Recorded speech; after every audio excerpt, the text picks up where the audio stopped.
Today, in the media conference with Lal Goel, which is brought to you by V4 News, Global TV, V4 Stream, News Gaon Se, Samvad Sarokar News, Organ Donation India Foundation, and Gyan. Our endeavor is to enlighten you with the current topic. And as you all are aware that the COVID has struck again, so COVID returns. So today our topic is COVID returns impact on technical education. Technical education, the academic and vocational preparation of students for jobs involving applied sciences and modern technology. It emphasizes the understanding and practical application of basic principle of science and mathematics rather than the attainment of proficiency in manual skills that is properly the concern of vocational education. Technical education has its objectives, the preparation of graduates for occupations that are classed above the skilled crafts but below the scientific or engineering professions. People so employed are frequently called technicians. Technical education is distinct from professional education, which places major emphasis upon the theories, understanding, and principles of a wide body of subject matter designed to equip the graduate to practice authoritatively in such fields as science, engineering, law, or medicine. Technical occupations are vital in a wide range of fields, including agriculture, business administration, computers and data processing, education, environmental and resource management, graphic arts and industrial design, and health and medicine. Technical educational curricula are correspondingly specialized over a broad range. Technical education is typically offered in post-high school curricula that are 2 years in length, are not designed to lead to a bachelor's degree, and are offered to a wide variety of institutions such as technical institutes, junior colleges, vocational schools, and regular colleges and universities. Technology education is the study of technology in which students learn about the processes and knowledge related to technology. As a field of study, it covers the human's ability to shape and change the physical world to meet needs by manipulating materials and tools with techniques. It addresses the disconnect between wide usage and the lack of knowledge about technical components of technologies used and how to fix them. Education is considered as an instrument of social change. Technical education is an important component of educational system, which acted as an important instrument where people are trained in skilled and semi-skilled activities. Technical education is also considered as primary and essential input for overall development of society and nation. From the second half of the 19th century, technical education in India in general and Bengal in particular have grown in a very slow rate. If as an analysis is done with historical process of development of technical education in India, it can be stated that it was laid almost at the same time as in Europe. But its growth in India was very restricted and slow till India became independent. The development of technical education in India took at two separate levels, one represented by colleges or universities and other by schools, which gained importance from 1940s onwards. Technical education is imparted through different kinds of institutions at three different levels in India. India is witnessing the age of science and technology. There is a huge demand of technical education in modern age. The pattern of life evolving in the age is very much different from the one we find in our society even some 50 years ago. General education has been substituted by professional technical education in many cases. Technical education offers good opportunity for employment and successful career. Technical education contributes a major share to the overall education system and plays a vital role in the social and economic development of our nation. In India, technical education is imparted at various levels such as craftsmanship, diploma and degree, postgraduate and research in specialized fields, catering to various aspects of technological development and economic progress. Besides, in this age of unemployment, only technical education can assure one of a job and a comfortable living. Those who are still in the conventional institutions, passing examinations that have little relevance in the modern system, find no opportunities of employment. And quite naturally, they end up becoming the victims of frustration and find themselves alienated from the mainstream of modern world. With their stereotyped general education without any specialization and professional skill, they acquire nothing to contribute to the progress and prosperity of the human society. They are quite aware of this, and this awareness leaves them demoralized.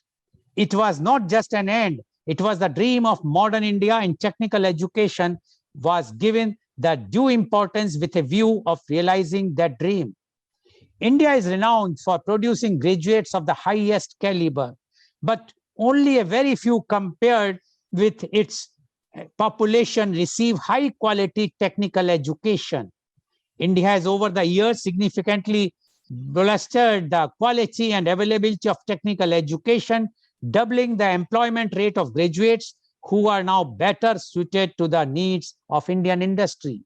So there is a dire need of backing up conventional study and teaching technical education, as it will not only help in the development of the country, but also the person possessing those skills. Technical education is a part of education that is directly related to the gaining of information and skills needed in manufacturing and service industries. For acquiring technical education, there are two structural streams in India: formal and informal. Polytechnics, industrial training institutes, industrial training centers, centrally sponsored schemes of vocationalization of secondary education by the Ministry of Human Resource Development are few of the formal sources of technical education in India, whereas self-learning and small private institutes providing short-term technical courses are covered under informal one.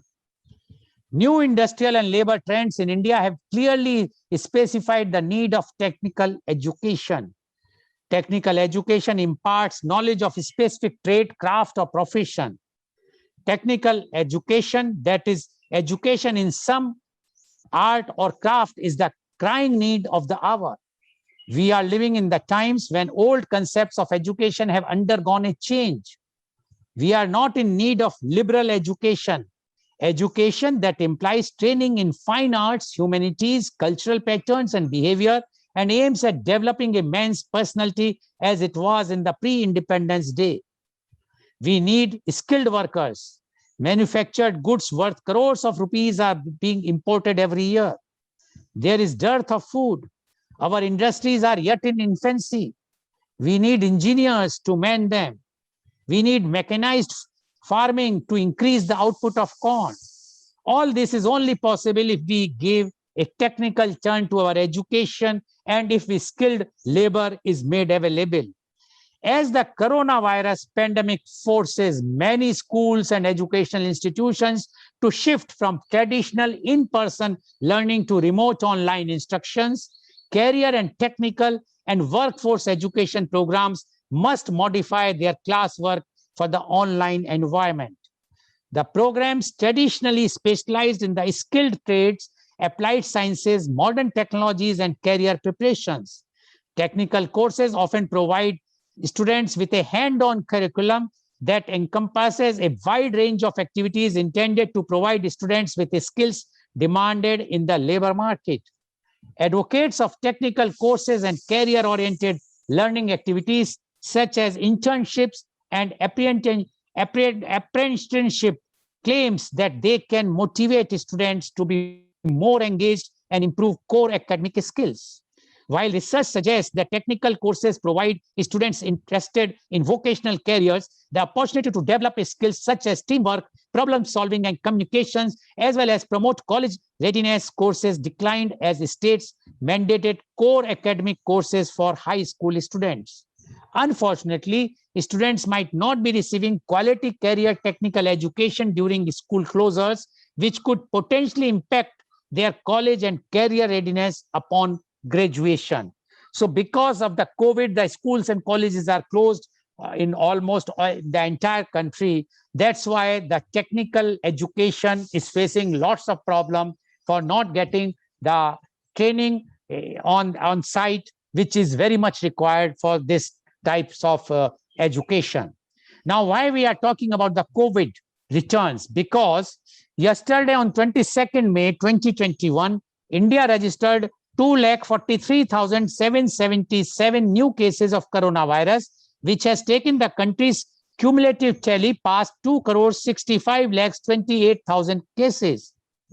Yesterday, 3,788 lost their life. Thus, total death due to corona raised to 2,99,296. Again, I would like to remind our viewers, this is an official figures. As per the media reports, these figures can be 5 to 10 times more, but I am neither saying that that figure is right or this figure is right. This is up to you what you want to decide. According to health officials, India has administered 19 crores 33 lakhs 72,819 vaccines doses across the country as of yesterday, that is 22nd of May 2021.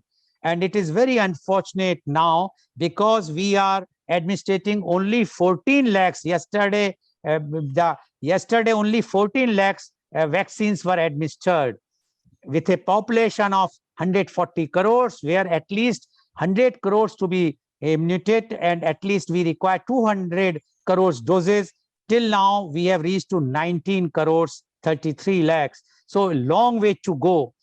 Till that time, if lockdown will be released or the unlock process will start, then what will be the condition of the school and colleges, whether they will start or not. And again, because until unless we will not have the herd immunity, the chances of infection are always there. And until unless we will not be vaccinated. And now the third wave, which is now on the way, as the expert says, is going to harm the children or the school-going students. So what is going to be the fate of this? We will have today to discuss this topic, that is COVID returns impact on technical education. We have a very, very expert authority in their field panelist with us. I would like to invite my first guest, and he is Professor Dr. Sudhir Saran. Professor Dr. Sudhir Saran is the former visiting professor, IIM Lucknow and University of Texas at Dallas, USA. He is the director of Aldo Private Limited, New Delhi. Professor Saran has done his MBA from IIM Ahmedabad in 1980. He did PhD in 1986. He started teaching and researching business and entrepreneurship since 1984. He published research papers in reputed journals, international seminar proceedings, and chapters in books of readings. He started academic administration phase as dean in 1997, rising to executive director, controlling management and engineering institutes in 2007. Her Highness Governor of Karnataka nominated Dr. Saran to the Senate of Bangalore University in recognition of his distinguished academic contributions. He was visiting professor to University of Texas at Dallas from 2012 to 2019. He also visited Washington State University and President University, Indonesia, on the invitation of the Dean Faculty of Business in 2018. He innovated and implemented a unique model to double the turnover with existing infrastructure in one accounting year. He is co-promoter of Institute of Family Business Management Society. He is honorary director of NCR Delhi-based high-tech B2B digital startup. He is also co-founder of OWGI Foundation, which promotes social entrepreneurship ventures. Welcome, Professor Dr. Sudhir Saran on our show. Professor Dr. Sudhir Saran, as you are well aware, that COVID has come back, and it is this time the mortality rate is very high. Plus, the first wave, it was only for the senior citizens or those who are having some comorbidity. But this time, it is going out and out for everyone, at least for the youth also.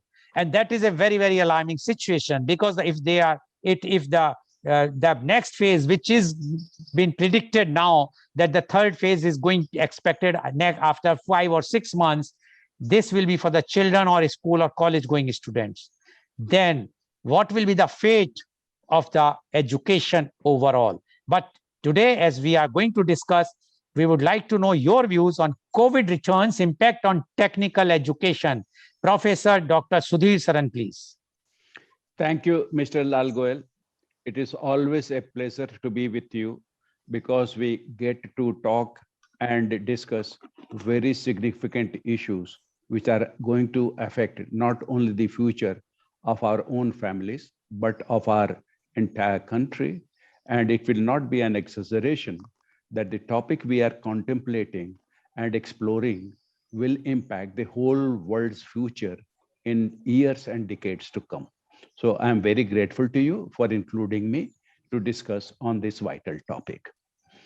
Not losing time, in order to make it clear to every viewer today, I will like to take you to the 70s when there was a movie, famous movie made by Mr. Raj Kapoor, the legendary Kapoor family. The name of the movie was Mera Naam Joker, and the movie was made in two parts.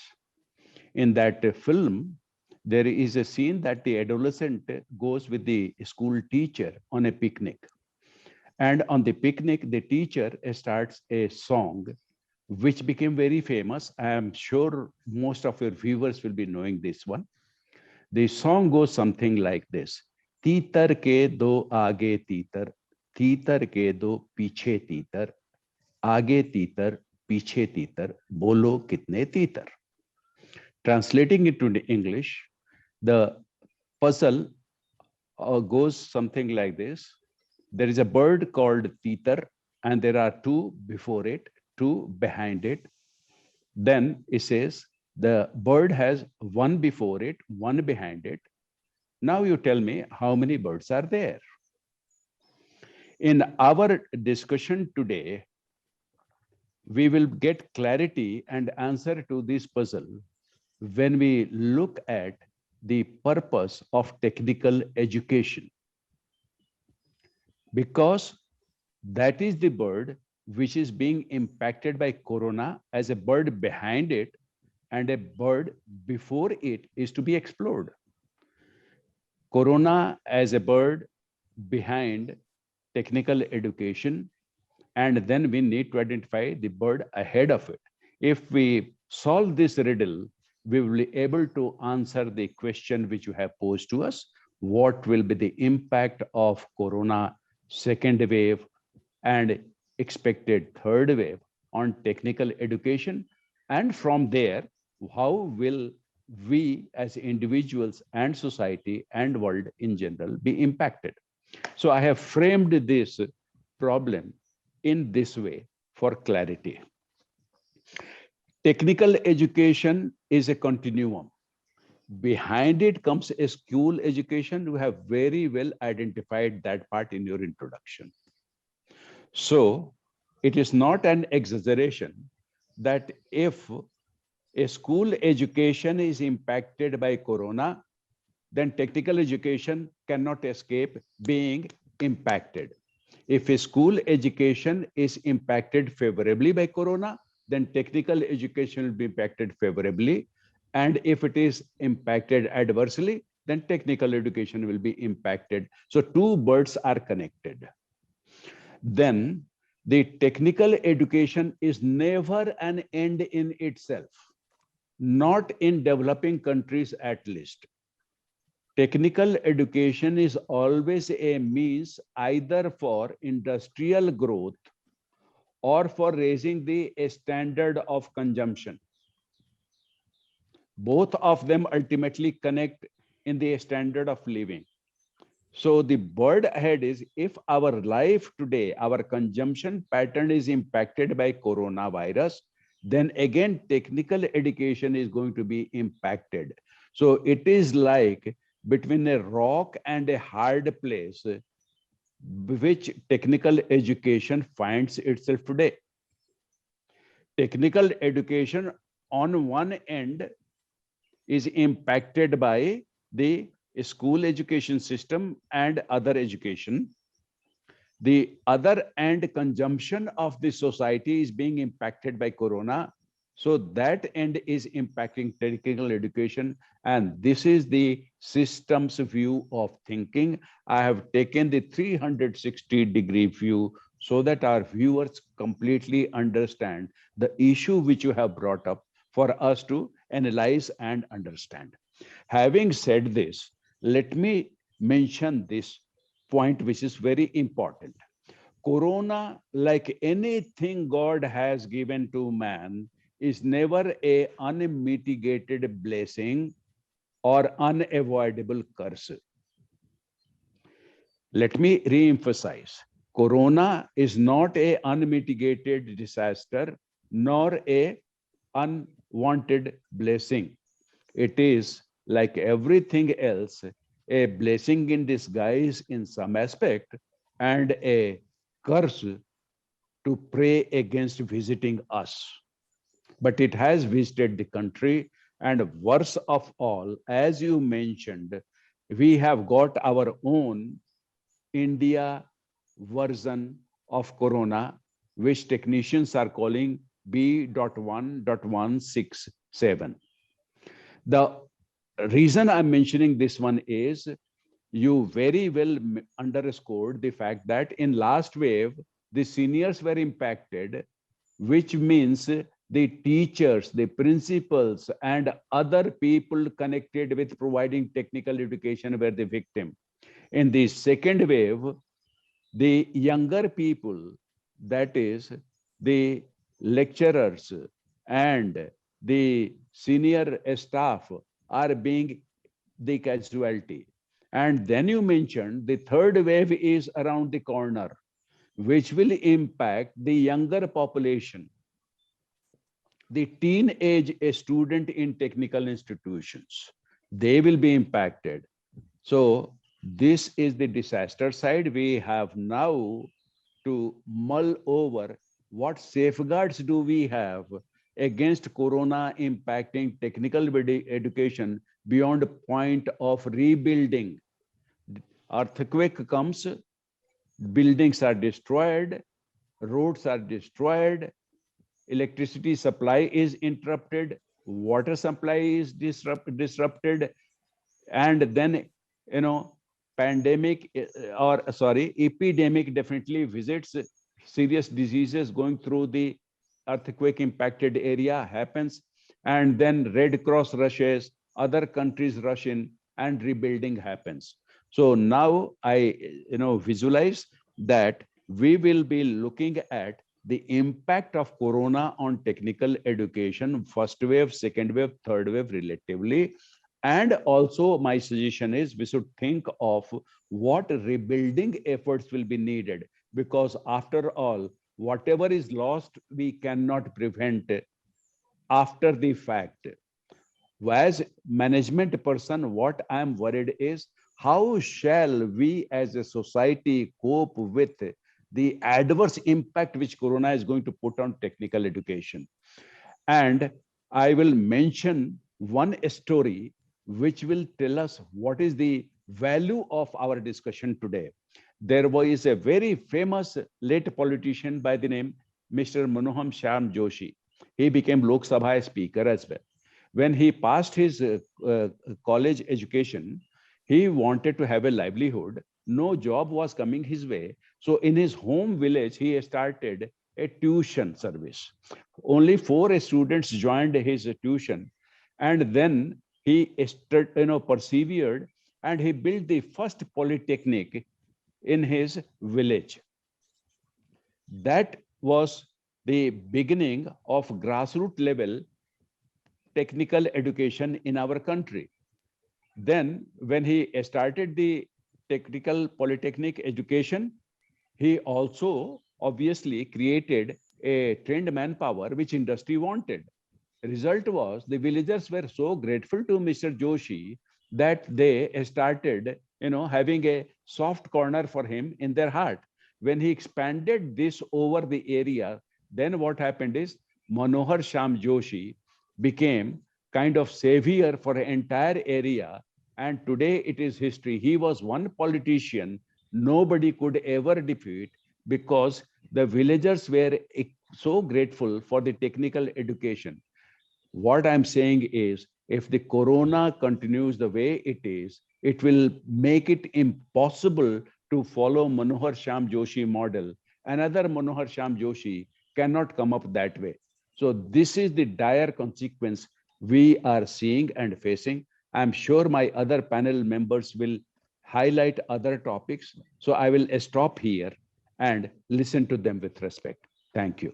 Thank you very much, Professor Dr. Sudhir Saran, for giving your views. And what Professor Dr. Sudhir Saran, he has given in details, but only one thing I would like to highlight, because what he said is we have to be very, very careful. We have to see what type of new techniques should come. We must we should discuss, decide what types of technical education, because according to him, even if the students are going to be affected, or the teachers or the principals are going to be affected, or the industry, the consumption is going to be affected, in any case the technical education is going to be affected. And so the technical education is a like a in a sandwich position. One side is the school going children's, the other side is the industry, and in between is the technical education. So according to him, until unless everyone is not perfectly all right, the technical education is going to be impacted. Now only thing is how it is going to come out, that we have to see, and that we will discuss. Thank you very much, Professor Dr. Sudhir Saran, for giving your views. Now I would like to invite my next panelist, and he is Professor Dr. Mohanlal Agrawal. Professor Dr. Mohanlal Agrawal is the former Professor of Marketing, Innovation and Management, IIM Lucknow, XLRI Jamshedpur, and California State University, USA. He is president of Indo-Gulf Marketing Association. He is US Fulbright Fellow, Boston, EFMD Fellow, Paris, and British Council Fellow, London. In 2019, he was ranked among the 251 most fabulous global education leader. Welcome, Professor Dr. Mohanlal Agrawal on our show. Professor Dr. Mohanlal Agrawal, you have heard what Professor Dr. Sudhir Saran has mentioned, and he is of the view that corona should go. Otherwise, if there will be corona either in the school going students, or for the adults or the industry, the technical education will be impacted. So we would like to know from you your views on COVID returns impact on technical education. Professor Dr. Mohanlal Agrawal, please. Thank you very much, Professor Lal Goel. Always you bring out the issues that affect our life, that may affect our future, and that may affect our capability also for any time in life. I have never mentioned on your show, in all my previous appearances, that I'm coming from Dubai.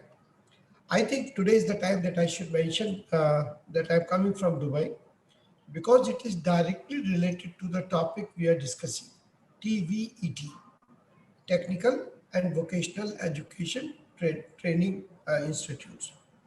The reason is that this country, where Dubai is perhaps the most known city of Dubai, or Emirate of Dubai, of UAE, this country, United Arab Emirates, which was started as a country in 1971, is built by TVET people, technical and vocational education people.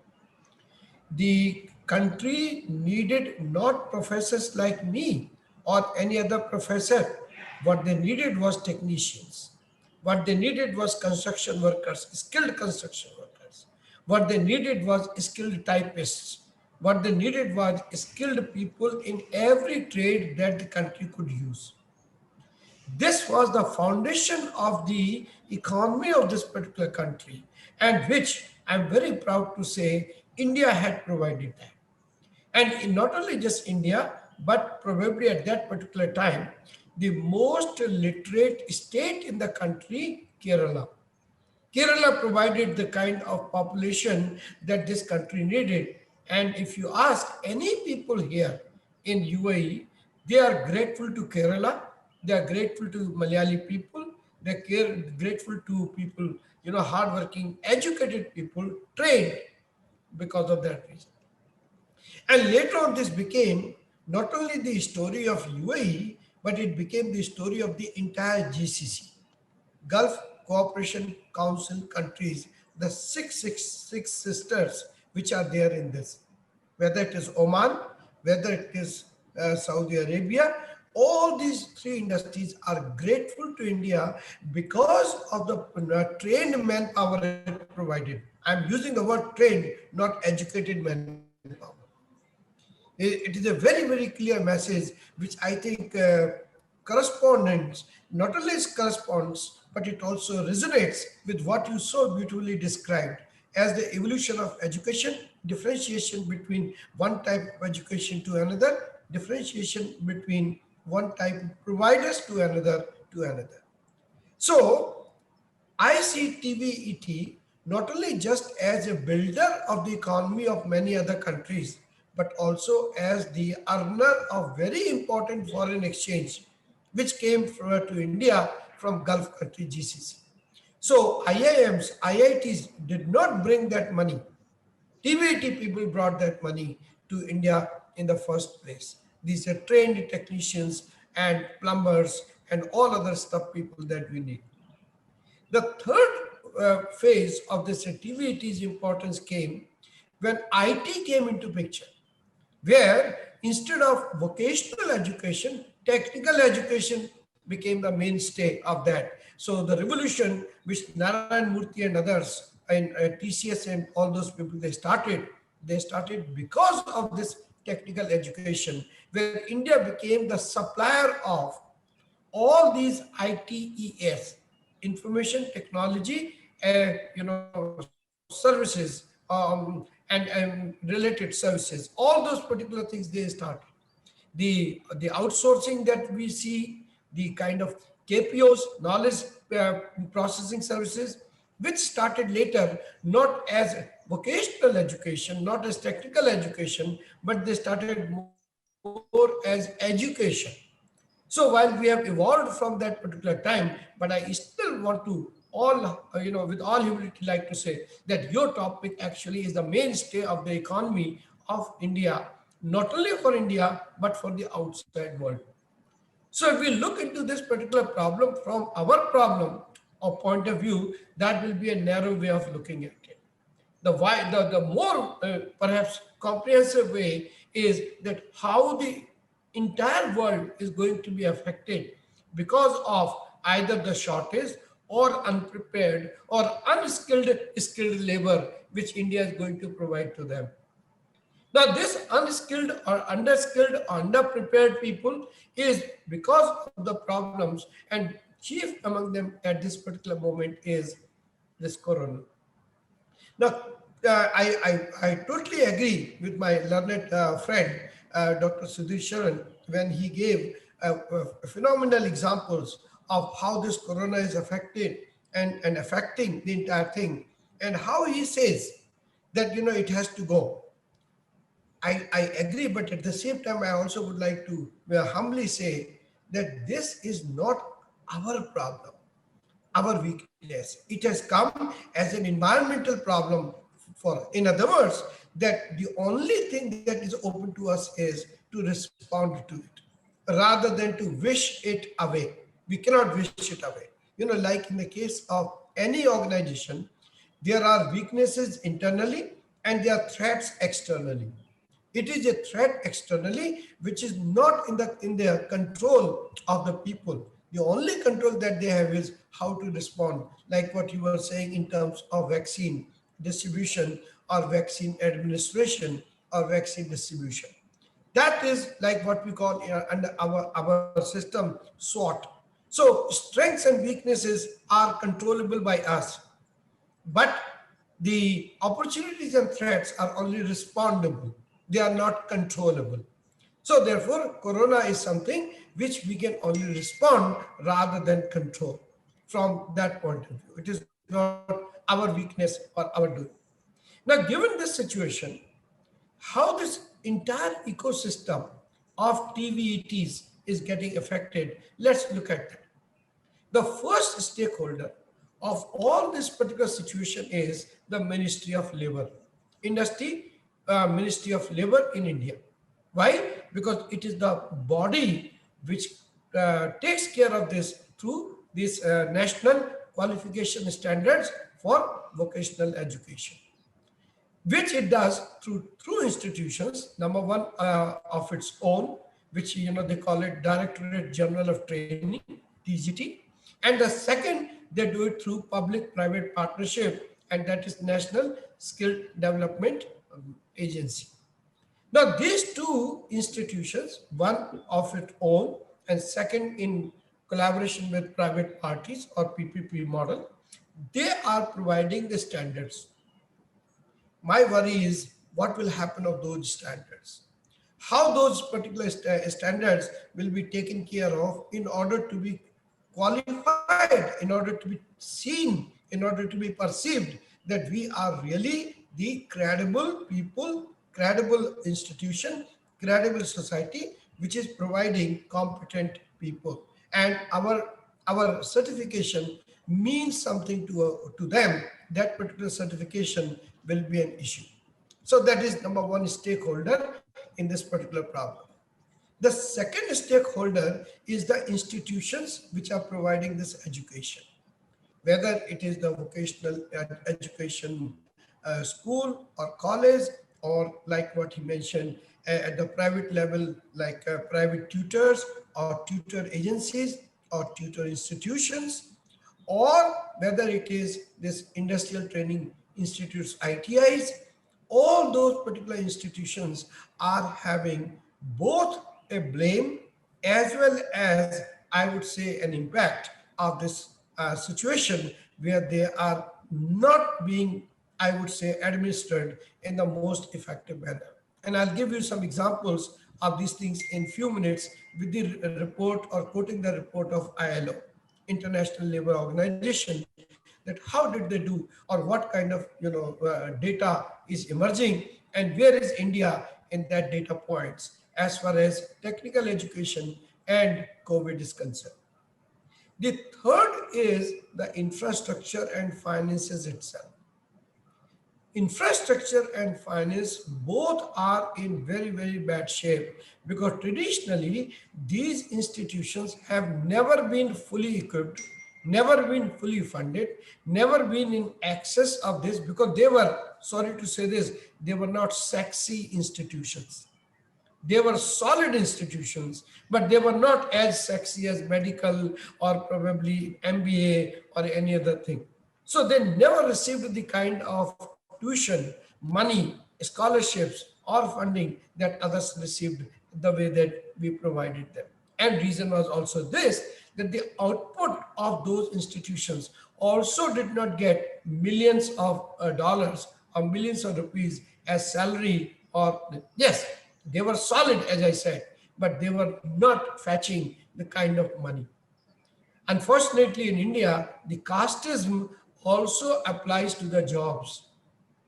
That which job you are, that also makes you the high priest or probably the person who is at the lowest of the social hierarchy because of the kind of profession we are in, like plumbers, like electricians. Those who should be receiving the highest respect do not receive that.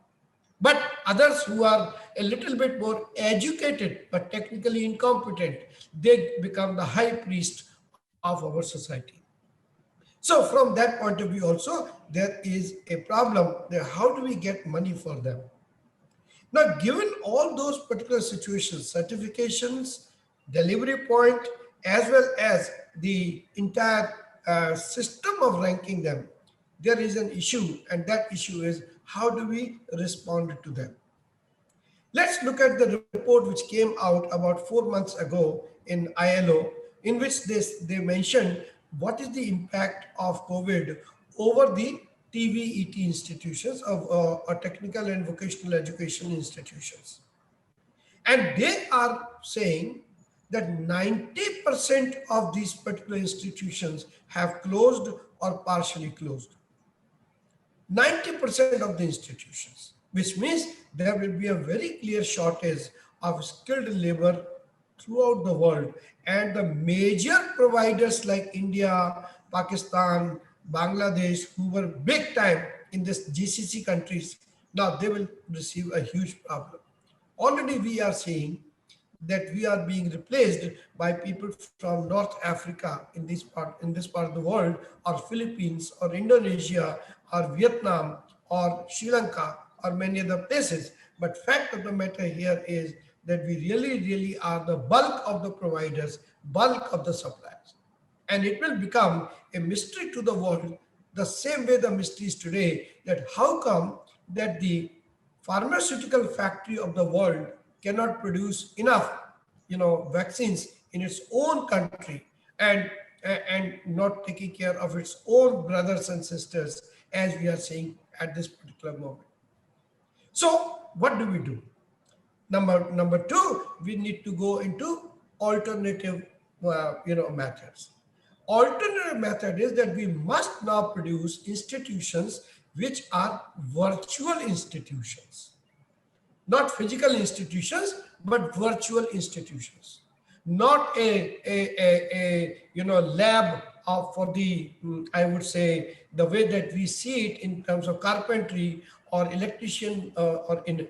We should create now a visual but virtual labs where people can do exactly the same thing that they were doing physically. And there are many countries which have shown the way. For instance, there are in South Korea, many South Korean professors have created videos of their own training, teaching horticulture, teaching carpenters and all, where video has been given to them. And the video is being taken by the professor from the students to see what is the impact of what they have taught through online video and all. Which means we must move from this traditional brick and brick mortar to perhaps a brick and click model. Brick mortar model must go into digital thing where the same education there, and which means that the earlier institution which I mentioned, ministry, must also recognize the scope of improvement as well as standards differentiation when this education is being provided in a virtual mode. About 2 years ago, I had written a big feasibility report for the Ministry of Skill Development only on this itself, that we need to create now digital ITIs rather than ITIs that we have. And it had nothing to do with COVID because nobody knew that COVID will be like that. The whole point was, why not create a network of ITIs digitally and provide the same thing that we are providing at a decentralized manner, that is villages, small villages, hamlets, or groups, where the information can be given in a self-taught mode through videos, interactive videos, through variety of other technical information that we have or technologies that we have that we can provide that. So this gives me to the third point, alternative methods of imparting education. Now, I know that many people don't like online education, and there is a real problem of bandwidth. There is a real problem of infrastructure. There is a real problem of monetary resources also. Because after all, in India, now it has become, unfortunately, at one point it was a wonderful move, but this move itself has become a bane of India, which is called the rule of three. The rule of three in management says that over a period of time, three companies will rule the industry. Three companies. These three will become 80-20 kind of thing. That 20% of the institutions will control 80% of the market, not through monopoly, but because of size, because of the global size, like Geo, like Vodafone or Airtel. Now these three have become the rule of three, and which means it will also affect our costing structure. It will also affect our, but anyway, that is a point for some other time. But rule of three also creates costing problem affordability problem, accessibility problem. Why? Because MTNL and BSNL have already faded. So government has very little role to play in providing or widening the access to this thing at a lower and affordable price. The fourth is us, the teachers. We teachers are neither equipped nor attitudinally ready to give alternative methods of assignments. We are still seeking for the same assignment. For instance, why whatever we are teaching cannot be done at a local level, at a home level. And at a home level, you do the project and you show the project to the teacher, whether it is having the same principles or an application of what you have learned or not. Why do we have to show field visits? Why not have neighborhood visits?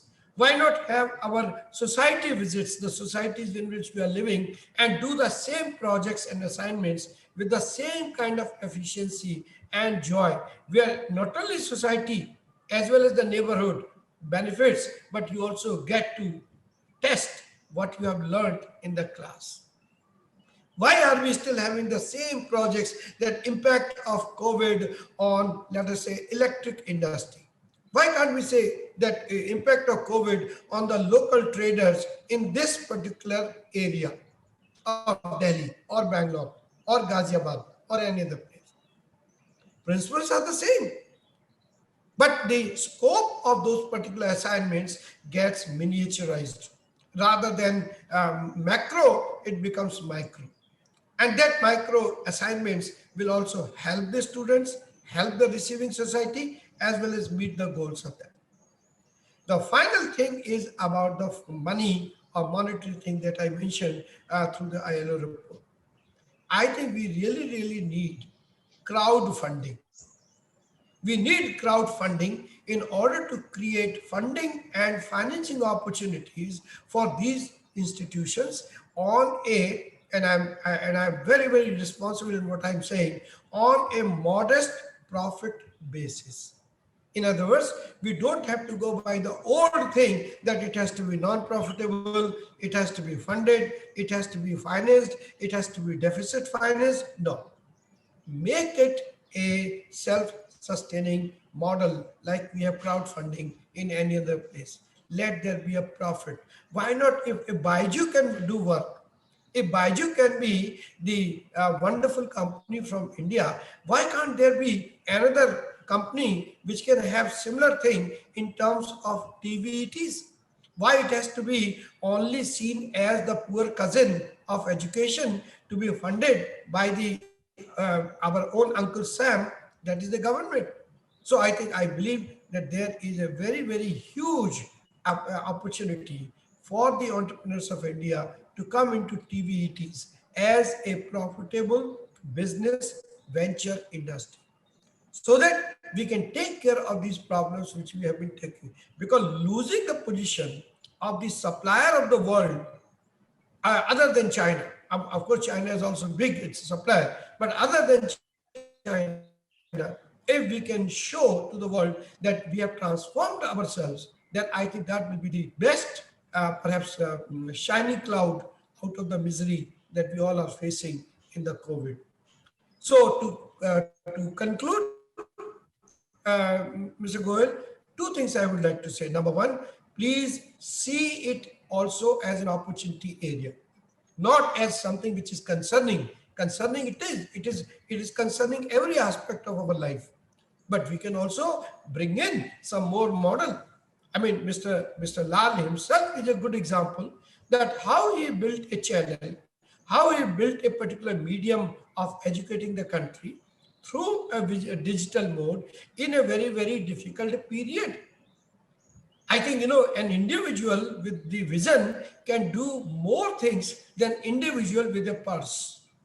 And that's the thing that I'm trying to say, that we need more imaginative and visionary people in terms of creating an alternative models of creating, funding, and continuing this activity. That is point number one.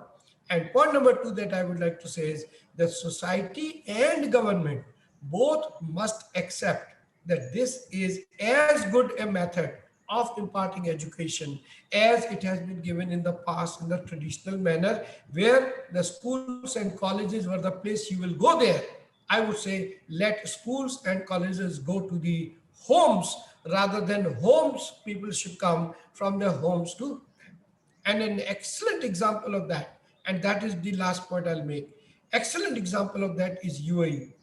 In this particular country, one particular institution has outshone all others, and which is from the royal family, and it is from Prince Hamdan Smart University. This smart university never gave any physical education. It always gave digital education, or at the most, some blended education, that some physical classes, but mostly digital classes. And that has become now a model for the entire world.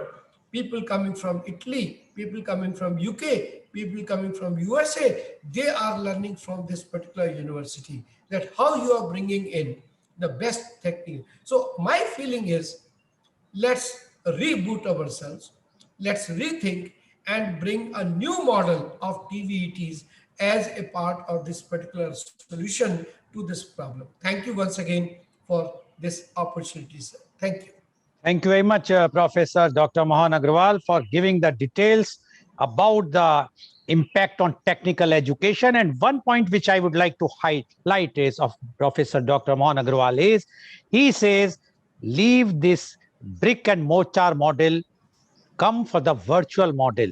He says, why not the technical education cannot, why it cannot be provided on virtual mode? And he says, this is very, very much possible. He has given an example of a UAE university, and he says that UAE university is totally 100% or 99% virtual, few the hybrid. So he says that all the students from the top countries are coming to take the education when they can do it.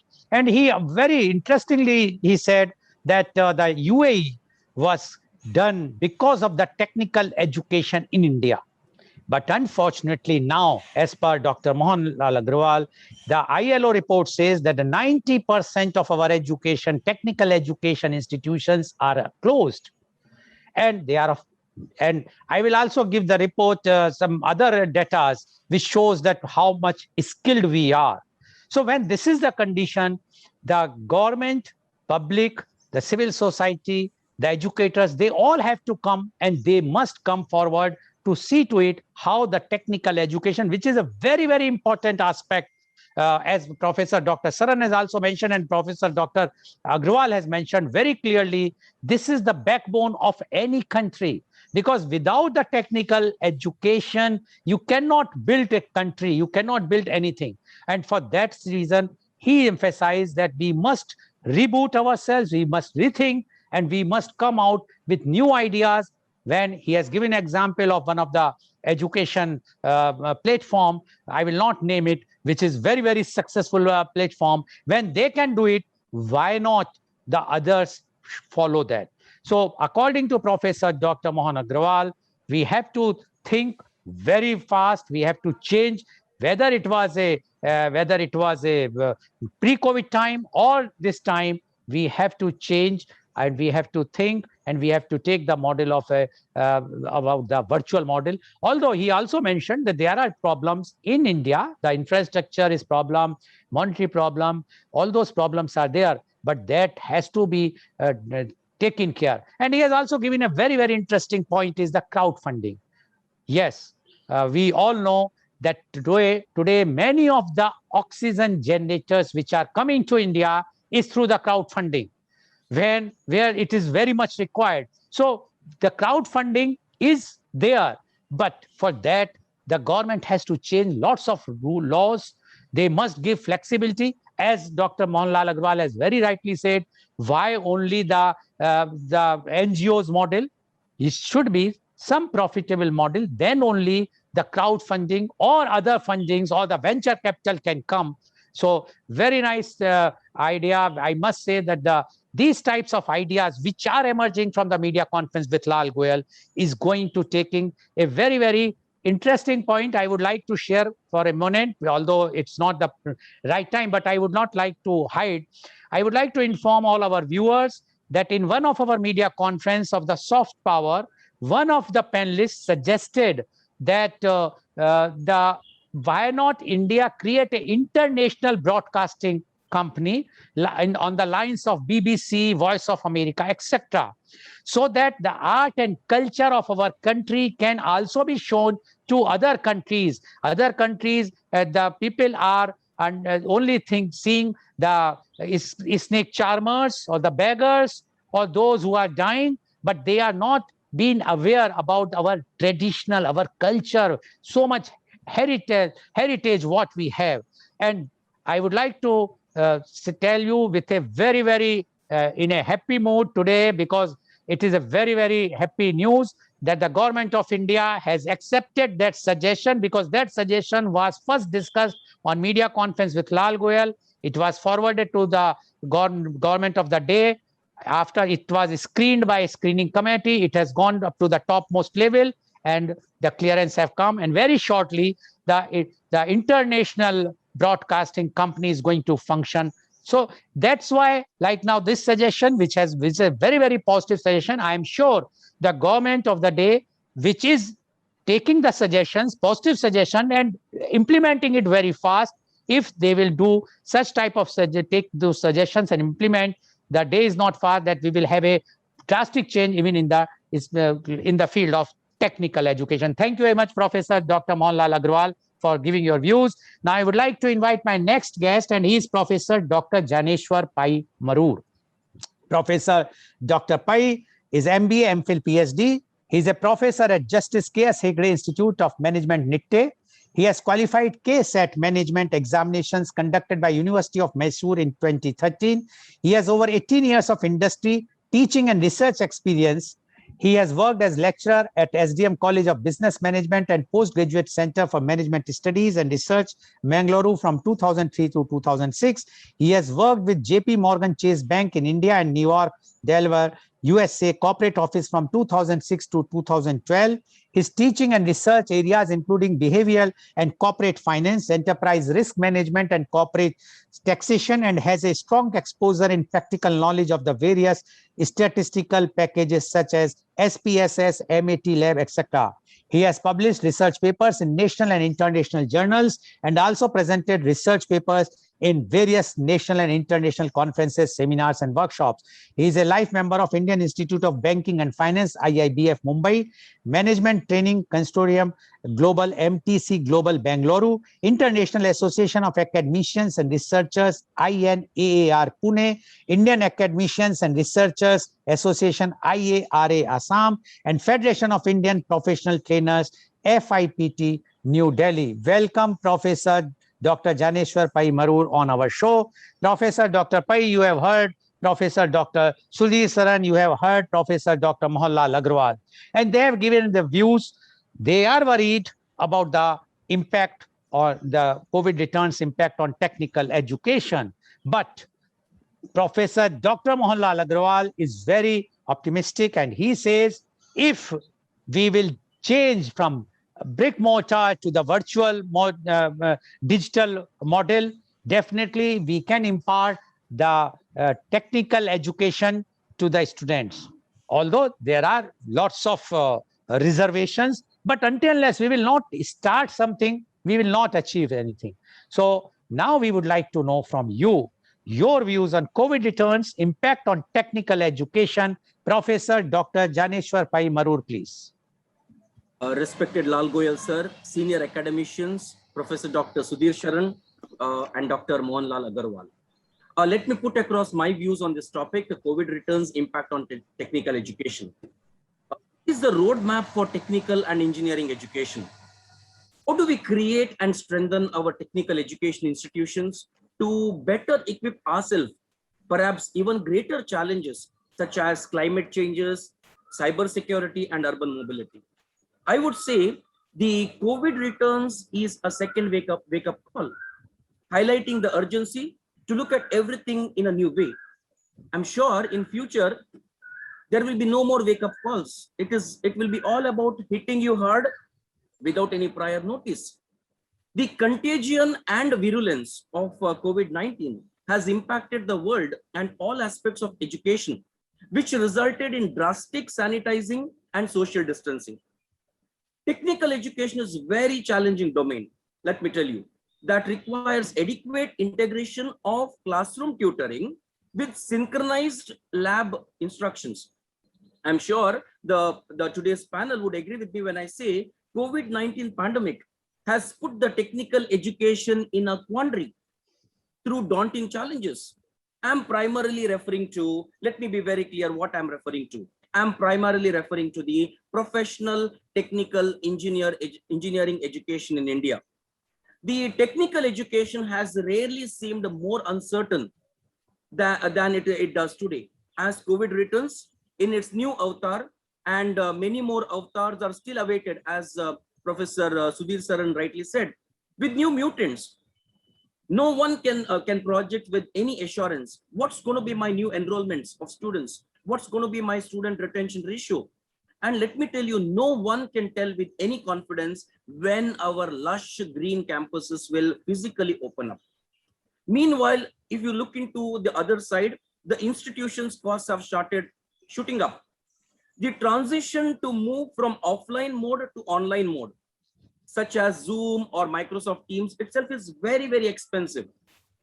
Institutions have to pay humongous cost, say for new software license fee or simulation cost, or even providing laptop to the faculty members so that they can work from home to ensure that all students can learn online effectively during the pandemic. But let me tell you, Mother India has her own grand challenges, which is applicable only to her and not for the rest of the world. And the COVID-19 has added more fuel to the fire. Let us understand, the COVID-19 is also exacerbated by the fact that the state of engineering and technical education in India is far from encouraging. Let me put some statistics from the National Employability Report. It talks about stubborn employability, which we never heard in the past. The report says 80% of the technical or the Indian engineers are not fit for any job in this particular knowledge economy. Only 3.84% of engineers are employable, are worth employable in software related jobs and the startups, that too at the startup level. Less than 3%, if I want to tell you the exact numbers, it's 2.54% of engineers possess next generation technical skills such as artificial intelligence, machine learning, data science engineering, and mobile technologies. 37.7% of Indian engineers cannot even write an error-free code. But as compared to China and the US, in China, it is just 10.35%, but we are 37.7%. Only 40% of engineering graduates land up doing internship, and 36% of the students do projects beyond their coursework. In fact, with a heavy heart, I should say this, that paid online internship, which is getting popularity during this pandemic time, is becoming a very, very lucrative business opportunity for some of the industries. Now, let me go and talk about the US. In fact, US has much higher proportion of engineers compared to India, almost 4 times, to be very frank, who have good programming skills compared to India. Then comes the question, where exactly is the problem? Does the problem lie in the technology or technical education itself as a discipline? Or is there a problem the way it is being taught as during the online pandemic or before pandemic? Or is the problem with the students who are graduating from various disciplines? But let me tell you, the real problem is that students are trapped in a college bubble. And COVID-19 has messed up the entire situation of technical education by offering ODL mode, online distance education with zero preparations, I would say. Students, on the other hand, also have less industry exposure. As I highlighted the statistics from National Employability Report earlier, it also says only 47% of the students attend industry talks. Please go back and let us ask our students, do you really listen to TED Talks? Many students will be very silent or quiet. 60%, we can't just blame the students. We also need to blame ourselves and the faculty members also. 60%, all this data is coming up from the National Employability Report. 60% of the faculty do not discuss how engineering concepts apply to industry. So blame is also from the faculty end. Now, if you look from the viewpoint of engineering seats in many colleges, private and deemed universities have remained unfilled. And AICTE last year in 2020 decided not to grant any more permission to new affiliated technical and engineering college. Let me tell you, technical education has distinct features as compared to non-technical domains. These technical students are required to develop a design approach by learning theory and basic concepts in classroom, followed by practical experimentation in the lab for psychomotor learning in order to enable themselves to solve real-time problems. Yes, I agree that the learning theory and the basic concepts have been addressed somehow through Zoom and other online sessions. Design, development, and hands-on lab practices is a very key component of technical education or instruction. Although virtual labs, how many of us can afford? Virtual labs are effective in delivering the fundamental concepts of technical education. It may be very challenging to design and conduct labs where the interface with the hardware must be developed by the student themselves and they are not skilled enough. My worry is laboratory activities have been completely disrupted when technical education were designed for the online context during both the waves, first wave as well as second wave. The continuation of instructional changes have substantially added stress. You ask a student, are you stressed? He will say, yes. I have increased the stress levels among students, and this might impact, I should say, the future enrollments to technical education. Even during the second wave, students enrolled in technical education, somehow they reviewed the lecture notes and submitted assignments through low-tech solutions, I should say, low-tech solutions like the emails and WhatsApp, when the online and distance education was abruptly overnight introduced by the technical education institutions. So the conclusion is going to be, what type of substandard quality engineering graduates are we producing in 2020 and 2021? Let us look into what is happening into the rural areas also, rural engineering and government colleges. The quality of technical education has been drastically reduced because of the difficulty in providing practical training online. The sad plight is students don't have laptops or their smartphones. Teachers are not compatible in using simulation modes and delivering lectures using limited access to internet. Both ends, at the teacher as well as the taught, both are having internet issues. At this point, we don't know the extent to which COVID-19 will cause some proportion of technical colleges to close down or merge. The most vulnerable of the tuition dependent institutions, particularly the ones who have already been facing demographically driven declines in declines in demand, will be the hardest to hit by this pandemic.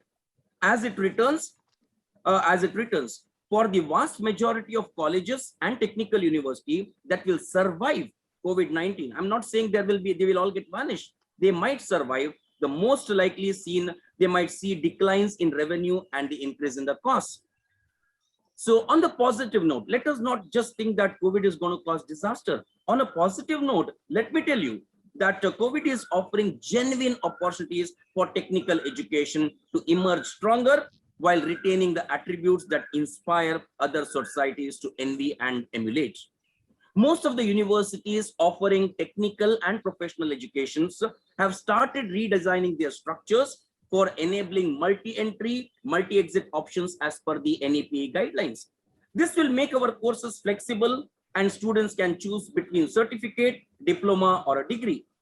Therefore, I would say the success of technical education for both the near and long-term future, we just can't talk about near future, long-term future depends on providing students positive learning experiences which are associated with the academic emotions during the establishment of this new normal online technical engineering education.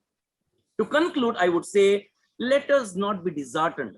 Let us be very optimistic that the post-COVID world will accelerate the pace of digital transformation, and this will increase. I somehow feel that digital transformation will increase exponentially. To increase, to help navigate in this new world, India and the world, not just India, the entire world would need technical graduates, and it's not going to be less for sure. The premium on technology talent is going to be very high or higher, but not lower. Every engineer or a technician will be more employable than before. However, it is all conditions apply. These technical graduates will need fundamentally different competencies and need to be educated differently. Then comes the question, how? A broad-based study of interdisciplinary contemporary technologies, a mindset to deal with uncertainty, to innovate, to self-reflect, and to collaborate. So quality of learning should be improved significantly through financial support to students, providing internet access, particularly to the rural areas. As the previous speakers rightly said, in this regard, I see a major role of the government, the civic society, and the public-private partnership model is going to be very, very crucial. The government also needs to prioritize. In fact, the technical education has been kept somewhere underneath.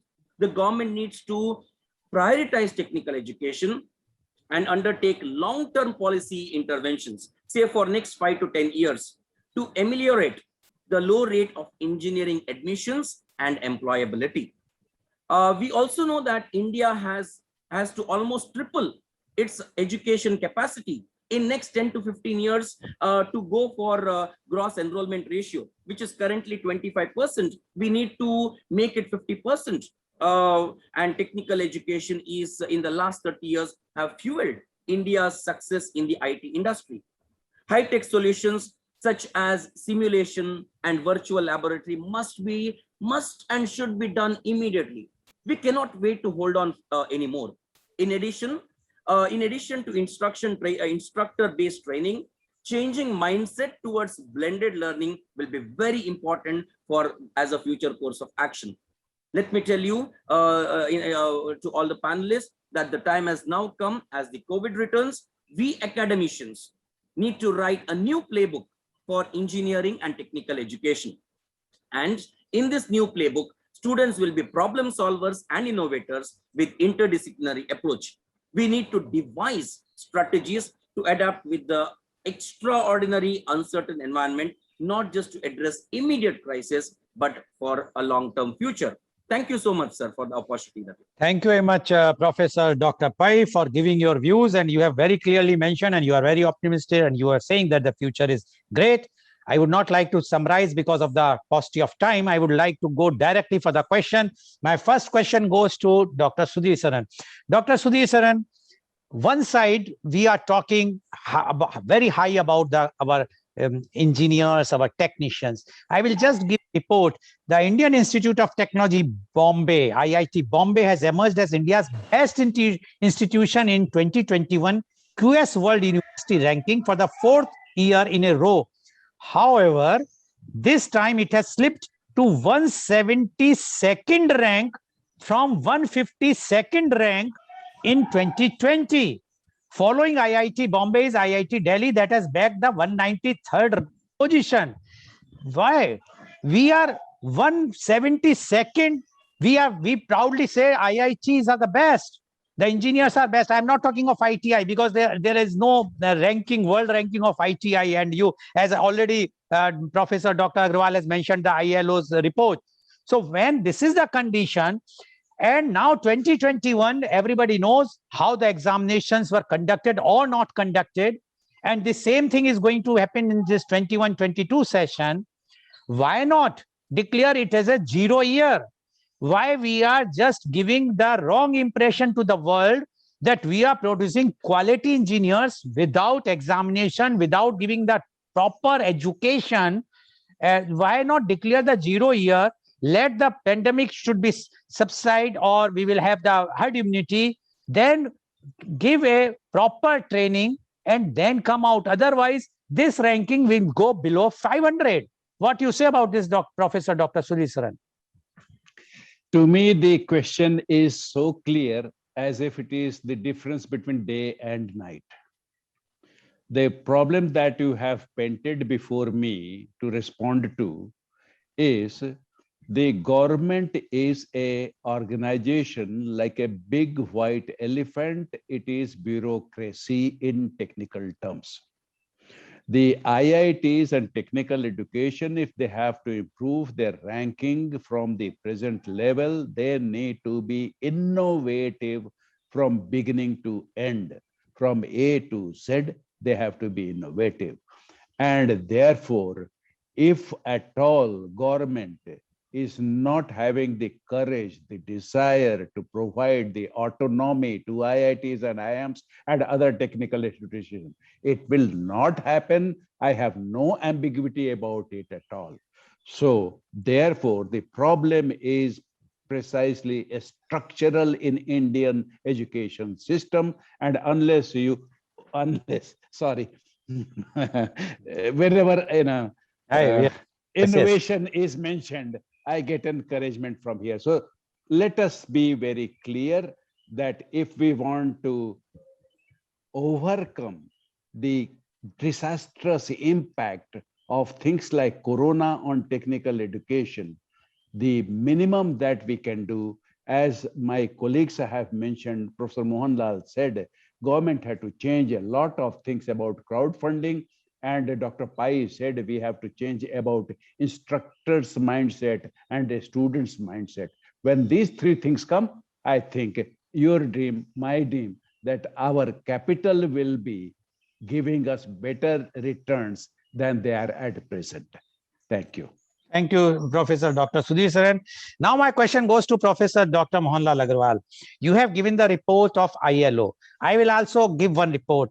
The report said the current data suggests that only 2.3% of the workforce in India has undergone formal skill training as compared to 68% in UK, 75% in Germany, 52% in USA, 80% in Japan, and 96% in South Korea. Why? When this is the situation, this I am talking of pre-COVID time. Correct. Now, this COVID time, I'm sure it has gone further because, there is no schools, colleges. And we are talking of skill training, or we are talking about the digital training. The pre-COVID time, our condition is this.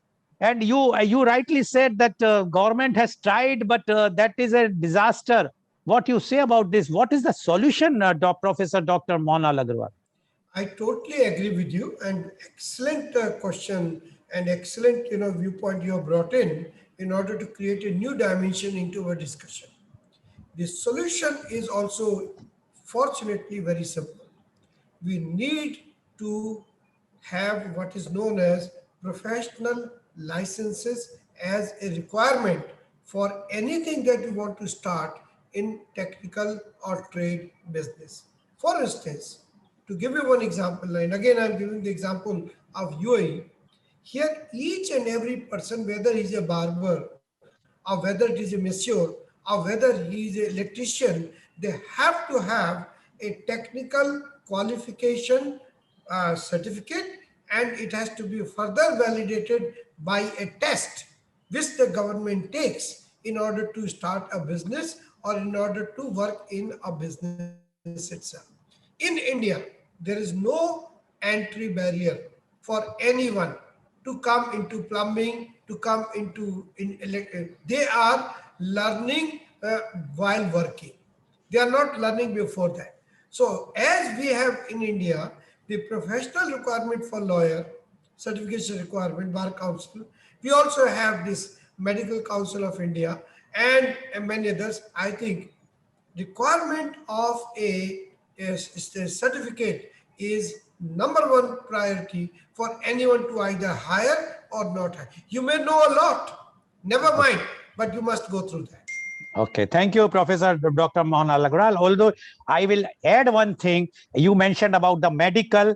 Unfortunately, in India, a homeopath doctor can perform surgery that has been allowed by the government. Now, you can understand when this is the situation in India, and they are manning the COVID centers. There are no qualified doctors left, and anyway, we will not like to comment. Otherwise, that's No, a different topic. that is an emergency situation. No, no, So even let's leave it for that no, no, moment. even otherwise also. Ha, Now they have been allowed. The Ayush doctors are allowed to perform surgeries. Yes, So yes. one can understand what is going to happen with the health of the country. Anyway, now my question goes to Professor Dr. Janeshwar Pai.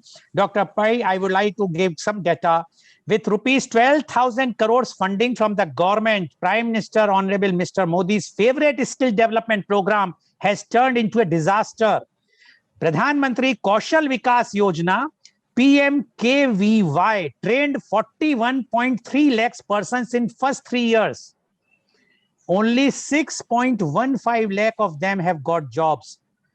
Now, when it was pre-COVID, again I am saying, when was the situation, now what is going to happen if so much money has been spent? It's not the money, it's a shortage.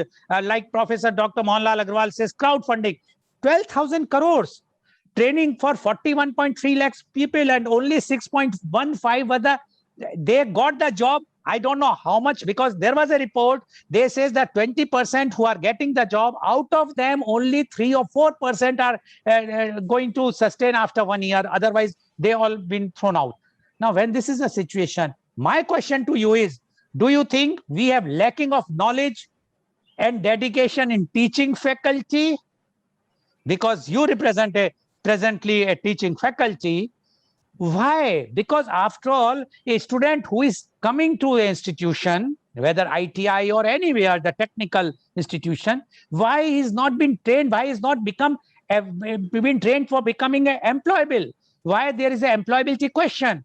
Professor Dr. Pai, please. To answer your question, sir, let me tell you with a heavy heart, education, when it was during the past, education was more of offering, giving knowledge. But now education is a business, and it is a money making mechanism. Please go and see how many institutions are run by who runs the education institutions. So offering education is not becoming a primary motive for the institutions. It is the sustenance model or the money making model for all the institutions. And coming to the question on the government shelling out a lot of money on skill development, let me tell you, most of the time they are outsourced to private institutions, and there is no proper follow-up mechanism that subsequently happens. That is the reason they just cook some numbers and show percentage to the government that the money has been utilized, wherein the money was not well spent, knowledge was not imparted in the right way. That is what is the real problem in India. Okay, thank you. Can I join just for a quick second? Yes, please. Because I think Gyaneshwar was mentioning beautiful things, my thoughts also, so I want to thank him. But there's one more change which is required. Instead of giving input-based funding, they should give outcome-based funding. And outcome-based funding is that how many people from your institution have found a placement, have been interning, or have been accepted. Give me the numbers and we'll give you the money. That will take care of that. Okay, thank you very much, Professor Dr. Mohan Lal Agarwal. Only I will say one thing. One side, we are privatizing everything. We give importance, whether it's an airport or anything. And one side, we criticize that the privatization is harmful. I think there is something missing. After all, the teachers are not running the institutions. The institution is run by the businessmen. The